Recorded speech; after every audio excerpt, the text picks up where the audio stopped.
So wakas, dumating na yung ating parcel na ating binili na multi-tester. Ito po ay isa sa mga binili natin mula sa donation ni Sir Randy Terretit. Yes, maraming maraming pong salamat. At ito ay nakita po natin sa TikTok or sa Facebook. No, kaya ito ay habo test. So tingnan muna natin, i-unbox muna natin. Ayan. Meron siyang test probe, may red and black test probe. Ayan, kitang-kita naman po natin. And then, ito na po yung, meron po siyang user manual. So, basahin po natin yan mamaya. And then, ayan, makikita nyo po yung model. Ito po ay Habo test, no? And then, nung binili po natin ito, wala po itong battery, no?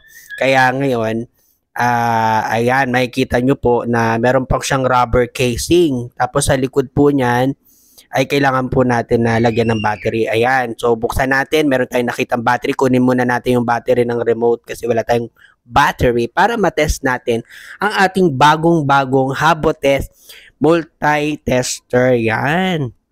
Ang maganda dito sa multi-tester na to, automatic. No? Para kahit anuhin ng mga bata, kahit saksak nila kahit saan, ano yung itetest nila, hindi siya sasabog kasi automatic kung ano yung gusto niyang itest, yun po yung lalabas. Ayan. So, try na po natin agad. So, nakita nyo po, meron na siya, gumagana po agad siya. So, ngayon, syempre, hindi natin ito, yan. Tingnan natin, itest natin. Ayan, makikita po natin ang reading.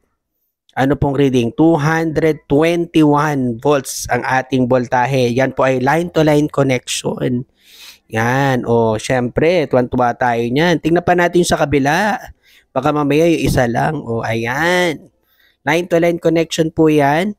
Yan ay 220 volts. Yan. 220 volts po ang ating voltahe sa ating outlet. Syempre, itetest din po natin yung AC kung gagana po sa AC. Automatic po yan. Hindi nyo na po kailangan pihitin. Basta, i-ano nyo lang po, i-test nyo lang.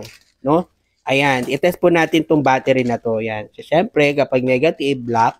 And then, yung positive natin ay red. Ayan. I-test po natin. Ilagay po natin yung ating test probe sa ating battery. Makikita nyo naman po, 1.6 volts. Okay ha? Kuhang-kuha. Yan po ay battery. So, yun lang.